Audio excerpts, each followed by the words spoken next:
সালামু আলাইকুম, the football জোনে আপনাদের সবাইকেই স্বাগতম। চলতি মৌসুমে দারুণ ছন্দে রয়েছে বার্সেলোনা, তবে রক্ষণের দুর্বলতা এখনও কাটিয়ে উঠতে পারেনি তারা। নিজেদের পছন্দসই কোনো সাইনিং নেই।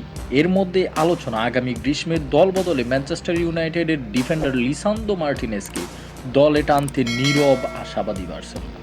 ব্রিটিশ সংবাদ মাধ্যম কট অফসাইটের প্রতিবেদন অনুযায়ী নিজেদের রক্ষণভাগ শক্তিশালী করতে একজন সেন্টার ব্যাক করছে বার্সেলোনা। লিসান্দ্রোকে সম্ভাব্য বিকল্প হিসেবে দেখছে লা লিগার বর্তমান চ্যাম্পিয়নরা। প্রতিবেদনে আরও বলা হয়েছে 2022 বিশ্বকাপ জয়ী এই ডিফেন্ডারকে গ্রীষ্মকালীন দল বদলেই দরে বেড়াতে চায় বার্সেলোনা। যদিও ম্যানচেস্টার ইউনাইটেডের অবস্থান স্পষ্ট, আর্জেন্টিনার 28 বছর বয়সী এই প্লেয়ারকে তারা বিক্রি করতে রাজি নন। তারপরও ইংলিশ ক্লাবটি তার জন্য 55 মিলিয়ন ইউরোর মূল্য নির্ধারণ করে রেখেছে। উপযুক্ত প্রস্তাব এলে আলোচনা হতে পারে এমন ইঙ্গিত মিলছে। 2022 সালে জুলাইয়ে আয়াক্স থেকে 55 মিলিয়ন ইউরো ট্রান্সফার ফিতে ম্যানচেস্টার ইউনাইটেডে যোগ দেন লিসান্দ্রো।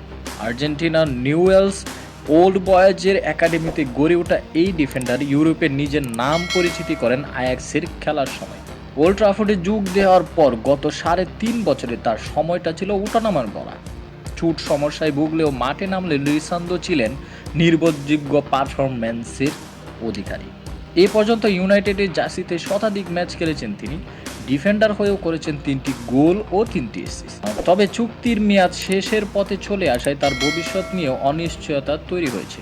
বর্তমান চুক্তির আর 18 মাস বাকি থাকায় ইউরোপের কয়েকটি বড় ক্লাব, যার মধ্যে বার্সেলোনাও আছে, পরিস্থিতির দিকে নজর রাখছে। বার্সেলোনার রক্ষণভাগে পরিবর্তনের আভাস মিলছে বেশ কিছুদিন ধরেই। আন্দ্রিয়াস ক্রিস্টেনসেনের ভবিষ্যৎ অনিশ্চিত। রোনাল্ড আরাউহোর পারফরম্যান্স সাম্প্রতিক মৌসুমগুলোতে ধারাবাহিক ছিল না। নতুন সেন্টার ব্যাক দলে বেরানো বার্সেলোনার অগ্রাধিকারে রয়েছে। ক্লাবটির নতুন কোচ হান্সি ফ্লিক একজন বাঁ পায়ে সেন্টার ব্যাক করছেন, যিনি রক্ষণ সামলানোর পাশাপাশি বল বিল্ড আপেও কার্যকর হবেন। এই দিক থেকে লিসান্দ্রো আদর্শ প্রোফাইল হিসেবে দেখছে বার্সেলোনা। তবে শেষ পর্যন্ত সবকিছু নির্ভর করছে অর্থনৈতিক সমীকরণের উপর।